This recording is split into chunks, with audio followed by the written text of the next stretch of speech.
आंनि गोसो गोरबोजों साननाय एबा आंनि मोनदांनायखौ आङो आंनि रावजों बुंनो सानदों। दा नैबे समाव आङो गिबियावनो नोंथांमोनखौ बुंनो सानो जे सनितपुर आरो बिश्वनाथ जिल्लानि रायजो राजाफ्रा बे गोरोबथाखौ लानानै जि मोनसे गोनो गोथो गोसो गोरबोआव एबा साहस मोनै मोनै मा मोनदों मा मोनाखै बेखौ रंजानोबो हायै गाबनोबो हायै जि मोनसे थासारि जानानै दङमोन। दा बिनि थाखायनो आं नोंथांमोननि खाथियाव आंनि दुखु मोननायखौ फोरमायो। नैबे गोरोबथायाव बे गामिखिना खेबसेयावनो हाबनांगौमोन होननाय मोनसे खोथाया सोलिबाय थादों आरो बेखौ लानानै सनितपुर जिल्लानि एबसुनि दैदेनगिरि एनडिएफबिनि दैदेनगिरि बे प्रग्रेसिभआवनो थाथों एबा गुबुन आफादावनो थाथों, जयेन्ट एक्सन कमिटिनि दैदेनगिरि, बर'नि गुबुन गुबुन आफादनि दैदेनगिरि बिथांमोननि जेबो दाय गैया। बयबो नारसिनदों, गाबदों। गोरोबथा जानायनि सिगाङावनो खोथाफोरखौ एफा एनै मिथिलायनानै बोरै जागोन बोरै जाया बुजिलायनायाव जोंनि लिडारफ्राबो जोबोद गाबदों। जोंबो जोबोद दुखुजों माखासे खोथाफोरखौ सावरायदों। दुलाराय बर' फरायसा आफादनि बिबानगिरिफ्रा बिश्वनाथ आरो सनितपुर जिल्लानि जोंजों अराय सम जोङो दंफायो, जोङो लाफाबाय थादों, रायलायबाय थादों आरो बिथांमोना आसामावनो रायलाय बा दिल्लीयावनो रायलाय बे सानब्रैसोखौ ओंखाम दै जानो हायै बायदि मोनसे थासारि जादों। मानोना बेयो जोंनि हारिनि थैस' थांस'नि मोनसे बाथ्रा। दा बेखौ लानानै दिल्लीयाव थांनाय एबा गुवाहाटीयाव थांनाय बे लिडारफ्राल' नङा, गामि गफायाव थानाय गोबां मानसिफोरनियाव आंनि फन नाम्बार दङ। बिथांमोना आंनो बयबो फन हरदों। आं हानायमानिखौ हमदों, हायैखौ हमनो हायाखै आरो हानायमानिखौ आङो बुजायनो एबा आं साहस होनो नाजादों। दा बिनि गेजेरावनो जोंहा 27 अक्ट'आव गोरोबथाया जानानै थांबाय। गोरोबथा जानायनि एसे सिगाङाव जोङो दैदेनगिरिफोरखौ दिल्लीनि अफिसारफोरजों जोङो रायलायहोदों, सनितपुर जिल्लानि बोखावजायै सनितपुर जिल्लानि, आरो बे अफिसारफ्राबो बिथांमोननि सिगाङाव जोंनि प्रेजेन्सआवनो रोखा रोखा माखासे खोथाफोरखौ बुंदों जे टेकनिकेलि मा उसुबिदा दङ आरो गैया। दा जोंनि दैदेनगिरिफ्रा गुबुन हारिनि रावजों माखासे खोथाफोरखौ बुङाबा मोजां होननानै जोङो सानदों। मानोना बे गासैबो सोनारनानै दङ जोंनि हाबा मावनायनि आदब खायदानि सायाव। सुथुरा दाबो गोख्रों, सिगांबो गोख्रोंमोन। सुथुरा दाबो जोंनि मोजांखौ लुबैया, आगोलावबो जोंनि मोजांखौ लुबैयामोन। दा बिनि गेजेराव सौसिलांनाया जोंनि खामानि। आङो सनितपुर जिल्ला हिसाबै बिटिसि गोरोबथा जानायनि सिगाङाव जेला एबसुआ जोबोद खामानि मावनो हायै बायदि थासारि दङमोन, जोंनि एनडिएफबिजों एबसुजों मोजां सम नङामोन। बै समाव आङो मिरुआव बिबान लाजेननाय समाव बिथां खुंख्रा सरगियारिया जिल्लानि दैदेनगिरिमोन आरो आङो बिथांखौ नागिर बे धिकाजुलियाव फैदोंमोन। अब्ला बिथाङाबो गिलुम गिलुम थायोमोन, लाइजाम होफैदोंमोन, मादोंमोन। बेनिफ्राय लासैनो आङो गहपुर फारसे थांनो खाबु मोनदों। दा बे बिटिसि जाखांनायनि उनाव जेला एनडिएफबिआ सिजफायार जायो, बै समनिफ्राय जोङो मिथिनो खाबु मोनदों बेलस्रि जाहारनि खोथा, गुबुन गुबुन हाग्रानि खोथा। आङो लेखा फरायनानै गुबुन गुबुन जायगानि खौरांफोरखौ लानानै जेला जोंनि मानसिफ्रा हादान जायो होननानै मिथिबाय, हादान जानायखौ लानानै जोंहा गोबां सल'मा दङ, बेफोरखौ जेला फरायबाय अब्ला आंनि गोसोआवबो जोबोद गोसोआ गाबखांबाय मिथिनो थाखाय जे बिथांमोना मा थासारियाव दङ। दिनै मुलुगाव जोबोद मोनसे गोजोर समाज दानायनि खोथा सावरायदों। बे गोजोर समाजा रांखान्थि, सोलोंथाइ, बुहुमाव गासैबो बिथिंनिफ्राय जौगानानै गेरेमसा हारि दानायनि खोथा सावरायदों आरो जोंनि सल'माफ्राव हादान जानायनि माखासे दुखु खैफोद आफोदनि खोथाफ्रा फरायनो मोनदों। आरो बेखौनो लानानै आङो उन्दै समाव खोनानो मोनदों आंनि आफायाबो आं जोनोम जानायनि सिगाङाव मिमाङाव हादान जानो थांनो नागिरदोंमोन होननानै। आरो बिनि उनाव जेला आं जोनोम जाबाय, सिगां फिसा हौवा गैजायामोन, सासे फिसा हौवा मोननानै बिनि गोसोआ सोलायबाय। गगामुख स्टेशननि खाथियाव बेसेबांबा बुरजा हा आवग्रिहैदोंमोननो। उनाव जेला आंनि जोनोमा जाबाय तामुलपुराव, अब्ला आंनि आफाया हादान जानायनि गोसोखौ गारनानै तामुलपुरावनो थानो हमबाय आरो उनाव जेला आं एसे गिदिर जायो धेमाजिनिफ्राय आलासि फैयो बिथांमोना बुङो जे आयं नोंनि हाया दाबो दङ धेमाजियाव गगामुख स्टेशननि खाथियाव नों थाङाबा हगारना होदो जोंनो फानदो बायदिसिना बुङो अब्ला आफाया बुङो जे नोंसोरो गोसोबायदि राननानै लादो हाखौ आं थांफिनला होननानै दा बै समनि खोथाफोरखौ सल'फोरखौ मिथिनानै आङो जोबोद नायनो लुबैदोंमोन सानदोंमोन गोसोआव आरो बेबायदिनो जेला सम मोनो अब्ला आङो जनायाव थांनानै जनायावबो आलासि दङ धेमाजियावबो आलासि दङ बै जायगाफ्राव थांनानै खामानि मावनो खाबु मोनदोंमोन आरो अब्लानो नायनो नाजादोंमोन 2007 मायथाइयाव जेला जोङो सोलोंथाइनि खामानि मावनो लायो सानसेखालि सानजौफुंथिं समाव खैलाजुलि हाई स्कुलाव मोनसे मिटिं जादोंमोन बे सनितपुर जिल्लानि खैलाजुलि हाई स्कुलाव खैलाजुलि हाई स्कुल एक्जेक्टलि आं गोरोन्थि जायाखैबा खैलाजुलि हाई स्कुल जागोन बेवहाय माने औवानि न' दङ आरो न'आ मोजां नङा केशव ब्रह्म स्कुल लकेश्वर ब्रह्म स्कुल दा बेवहाय मिटिं खालामबाय थानायाव आङो गोबां मानसि दङमोन आंनि सिगांथिंजाय बै गामिनि रायजो राजाफोर फरायसाफोर आरो दंफांबो दङ खाथियाव दंफाङावबो सोरबा गाखोनानै दङ आङो जेला भाषण होबाय थादों आंनि गोसोआव बिराद आघात नांदों माने जोङो एखमबा माबा डकुमेन्टारिफोर नायोब्ला आफ्रिकायाव बहाबा गोग्लैसोनाय हादोरफ्राव लेटिन आमेरिकाफ्राव बै डकुमेन्टारिफोर नायोबा जेरैबायदि सावगारि नुयो आरो जायखौ मुलुगनां थाखोआव मानसिफ्रा रायलायो गोग्लैसोनाय हारि होननानै थिक एखे पिक्चारखौनो आङो नुदोंमोन गोबां गथ'नि मोदोमाव गस्ला गैयामोन लांथियामोन गथ'फ्रा उन्दै गथ'फ्रा गिदिरफ्रा गस्ला गानदो रावनिबो गस्लाया मोजां नङा आइजोफोरबो दङमोन बिसोरनिबो ड्रेस पार्टिफ्रा बारा मोजां नङामोन दा बे सावगारिया आंखौ जोबोद खस्थ' होदोंमोन जे बेवहाय माबा मोनसे सोलायनाय लाबोथारनांगोन बिनि थाखाय जों माबा मोनसे मावनांगोन बिनि साननैसो उनावनो जोंनि बाक्सा जिल्लानि सुबनकाटा होननाय मोनसे जायगा दङ बेवहाय मोनसे मिटिं गानो लिंदोंमोन आंखौ बे सुबनकाटायाबो भुटान हाजोनि खाथि जायो बे मिटिं गानायाव अखा हादोंमोन जुब अखा हादों साननै सानथामनि सिगांनिफ्राय अखाया गानानै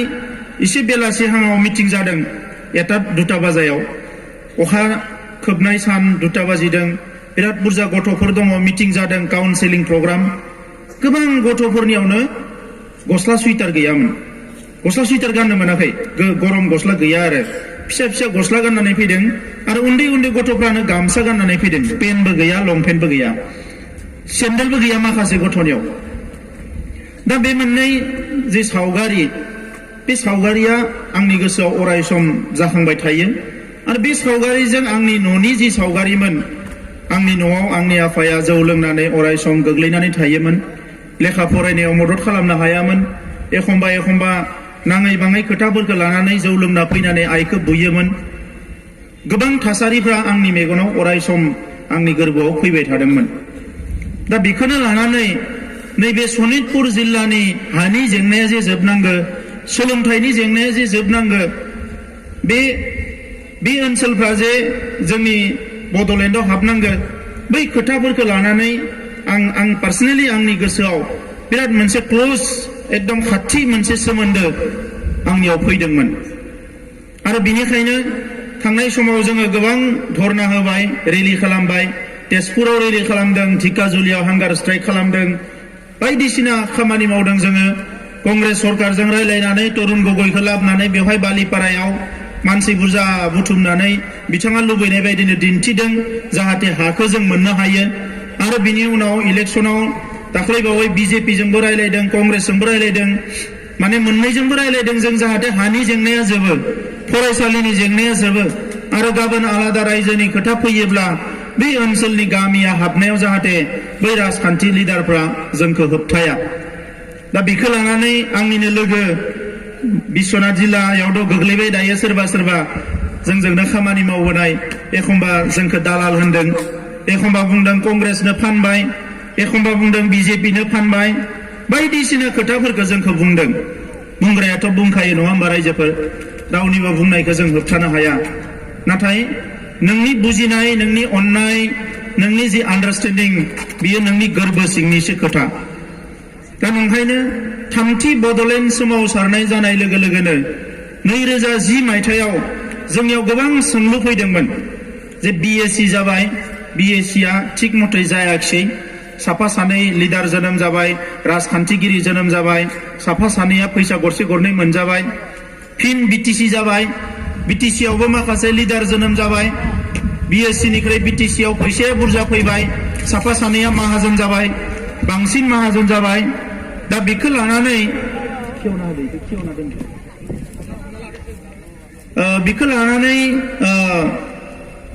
जोङो सानबाय आरो लोगोसे बीटीसी मोननायनि उनाव 2007, 8, 9, 10 बे बोसोरथामाव 150सो मानसिया गावजों गावनो बुथारलायनानै थैबाय क'क्राझार बाक्सा बै ओनसोलफ्राव गावजों गावनो आर्मी पुलिसा बुथाराखै जों गावजों गावनो दा बेफोरखौ नायजोबनानै थामथि सोमावसारनायखौ खालामगोन ना खालामा 2010 मायथाइयाव जोंनियाव गोबां सोंलु फैबाय मानो सोमावसारबावनो जोङो बीएलटीआ सोमावसारखाबाय एबसुआ सोमावसारखाबाय एनडीबीआ आरो सिजफायाराव फैबाय गासैबो दंजोबो मानो सोमावसारबावनो अब्ला जोङो एबसुनि मासबाद जथुम्मायाव जोङो सोमावसारनायखौ थांखि लाफिनदोंमोन नाथाय बे थांखिया मोनसेल' नङामोन आलादा रायजो सोरजिनाय बे थांखिया बे सोमावसारनायनि गेजेरजोंनो सोलोंथाइनि जेंनाया जोबनांगोन बे सोमावसारनायनि गेजेरजोंनो हानि जेंनाया जोबनांगोन बे सोमावसारनायनि गेजेरजोंनो रावनि जेंनाया जोबनांगोन बे सोमावसारनायनि गेजेरजोंनो बर' हारियाव गोजोन फैनांगोन बे सोमावसारनायनि गेजेरजोंनो दुलाराय भारतनि बर' रायजो राजाफ्रा खौसे माबा नङा माबा मोनसे मोननांगोन आरो बे सोमावसारनायनि गेजेरजोंनो बीएससी बीटीसी आव थालांनाय बर' मानसिफ्रा माबा नङा माबा मोनसे मोनथायखौ मोननांगोन दा बेखौनो लानानै जोङो सोमावसारबाय सोमावसारनाया फैबाय आंथोरज'आ जासे नोंथांमोनाबो गोबां खस्थ' खालामबाय जोङो सानजानि सोमावसारनायनि गुबै जायगा होनना बुङोबा घरामारि फोथारखौनो जों लाबाय बेसेबांबा गिलु बालु सुबुं गौमा सारा इन्डियानि लिडारफ्रा फैनानै घरामारि फोथाराव बाहागो लाफैबाय बिनिफ्रायनो जोङो आवाज होबाय जे जोंनि सानजानि सिमाया जेरैखि जाया बारायथारनांगोन गोदो फार्स्ट फेज मुभमेन्टआवबो जादोंमोन खोमा जों उन्दैमोन सेकेन्ड फेज मुभमेन्टआवबो जादोंमोन खोमा जों उन्दैमोन नाथाय थार्ड फेज मुभमेन्टआव जोङो जेला मावनो खाबु मोनबाय अब्ला जों नायबाय जे जोंनि सिमाया जेरैखि जाया अरनांगोन आरो बारायनांगोन मानोना जिखिनि ओनसोलाव दा जों रायजो जानानै दङ बेवहाय चिरां आरो क'क्राझाराव एसे हाया दङ नाथाय बाक्सा उदालगुरियाव हाया नांगौ बायदि गैला सानजानिखौ जोङो सोनानै लानो हायाबा फैबाय थानाय जुग जुग रायजो जानो थाखाय इन्डास्ट्रि बानायनो कलेज इउनिभार्सिटि बानायनो बायदिसिना खामानि मावनो जोंनि हा हुआ गैला आरो गोदोनि सिन्थायाबो बेनोमोन भुटान हाजोनि सेरफाङाव अरुणाचलनि हाजोनि सेरफाङाव जोंनि थाखाय मोनसे मोजां न'खर गायसननाय बेनो जोंनि सिन्थामोन दा बेखौनो लाना फैनानै दिनैनि समाव एसे मेलेमखौ बाहायनानै बोरैहाय मोगथां महर होनो हायो फारसेथिं जोंनो आलादा रायजो नांगौ गुबुन फारसेथिं होग्राफ्रा होनो नागिरा एनडीबीनि सिजफायारा 12 बोसोर जाबाय बे 12 बोसोराव गोबां आपस एन्ड डाउन जाबाय एनडीबीनि जारिमिनाव मोनसेल' आफादमोन सोमावसारजेननाय समाव उनाव फैनानै एनडीबीआ गावस्रानानै मोननै जानांबाय आरोबाव माखासे थासारिया ओरैबायदि जाबावबाय आरोबाव गावस्रानानै मोनथाम जाबाय नै जोबनो समाव माखासे गाज्रि थासारि जाबावनानै मोनब्रै महर मोनबाय दा बेखौ नुनानै जों दुलाराय बर' फरायसा आफाद हिसाबै जोंनियावबो साननांगौ जाबाय मानोना 2005 मायथाइयाव जेला एनडीबीआ सिजफायार खालामजेनो बै समाव जोंनि हारिनिनो माखासे दैदेनगिरिफ्रा गोहो गोनां मानसिफ्रा एनडीबीखौ जायगा होनो नागिरामोन क'क्राझाराव चिराङाव बाक्सायाव गोबां जायगायाव एनडीबीजों रायलायनायनिनो जोंनि एबसुनि मानसिफ्राबो गावथारजादों सिजफायार जाखांनानैबो एनडीबीआ गावथारजाबावदों गावजों गावनो बेबायदि थासारि जादोंमोन आरो बेखौ नुनानै जोंनि गोसोआ गाबखांदोंमोन दिनै सोरबाया बुंगोन बेफोरखौ मानो रायखांनांगौ आं गाज्रि मोननानै रायखाङाखै बे जोंनि जारिमिन जों मानो गोरोबथायाव फैनो गोनां जाखो बिराद गाज्रि थासारि जों जेबो खालामनोबो हाया ना जोङो हमथाहैनो हायो ना मा खालामनो हायो ओरै एसपि डिसि सोरबा माने डिजिपि चिफ सेक्रेटारि हम सेक्रेटारिफोरजों रायलायबाबो गुरुत्व मोना मानोना गासैबो पलिटिकेलसो जायो ओरै जोंनि मानसिजों ओरै जों सरकार सालायदों बिसिनि खोथाखौल' खोनासङो एनडिबिआबो सिजफायार जानायनि उनाव माखासे गावथार जाबावदों बेबायदि थासारि जालांदों जोंनि गेजेराव नाथाय बेखौ जोङो नेवसियालासिनो बेफोरखौ गासैखौबो बिखायाव बोनना लानानै लासै लासैनो आगान सुरदों लामा नायदों जोङो बबे मोनसे लामाया मोजांसिन जागोन माबायदि बर' हारिया माबा मोनसे मोननो हागोन आरो नैबे सोमावसारनायखौबो मान सन्माननि गेजेरजों फोजोबनो हागोन बे लामाखौ जोङो नागिरदों मानगोनां रायजोफोर आङो दुलाराय बर' फरायसा आफादनि सासे बिबानगिरिमोन दा आफादगिरिनिफ्राय गबाय आङो किन्तु जों आंनि नोजोराव आं नायदोंमोन जे हारिया जिहेतु मोनसे बिनि सोमावसारनायाबो मोनसेयानो जोङो सोरखौबा एनडिबि होनना नारगारोबा सोरखौबा एबसु होननानै नारगारोबा सोरखौबा सोरबा होननानै नारगारोबा सोरखौबा बाथौ ब्रह्म ख्रिस्टान होननानै नारगारोबा बे हारिया मालाबाबो जौगानो हानाय नङा दा नंखायनो सोरबा सोरबाया लुबैजायाखैमोनब्लाबो एनडिबिजों जोबोद खाथि सोमोन्दो दादोंमोन आदा गबिन्द बसुमतारिया जेला सिजफायाराव फैजेनो बै समाव जोङो रायदावनोनो हाया बड'लेण्डआव रायदावनाय नुबानो जोंखौ गावथारनो नागिरो बायदिसिना गाज्रि बुङो जोङो थांनानै बेंगलाव रायलायखोमाहैदोंमोन जोङो मालाबा मेघालयआव रायलायखोमाहैदोंमोन गुबुन जायगायाव रायलायखोमाहैदोंमोन बोरैहाय जोङो बे जेंनाखौ फोजोबनो हायो उनाव फैयै थासारि दानो नाजादोंमोन उनाव नुबाय जे गभर्नमेन्टआबो थासारिखौ दानो नागिरा बोखावनोसो नागिरो गभर्नमेन्टआ बोखावनो नागिरो आरो बोखावनो नागिरो जोंखौ खाथियाव फैनो होआ मालाबाबो दा बेखौनो जोङो नायै उनाव बुजिबाय जे बे जानाय नंला बिनि गेजेर ससेयाव बिएनसि दाबाय जोंनि सरकारफ्राबो माखासे रल लाबाय जोंबो हगारना होनो गोनां जाबाय मानोना बै समाव गोबां मानसियानो एसे रमान्टिसिजमाव थायो जेलासिम नोङो अरखौ दाङा अरा गुदुं ना गुसु मिथिया दांबासो अर होननानै जों मिथियो ओरैनोबा अरखौबो नायनो मोजां नुयो जोङो थिग बेबायदिनो जोंनि सोमावसारनायावबो जाबोदों जों जायजों गोखा गोखै मोनदों सोरबाया बेखौ मालाबा गोदै होननानै सानदों दिनैबो बेनो जाबाय थादों नाथाय मोनसे हारिखौ नोङो मोनसे थार लामाजों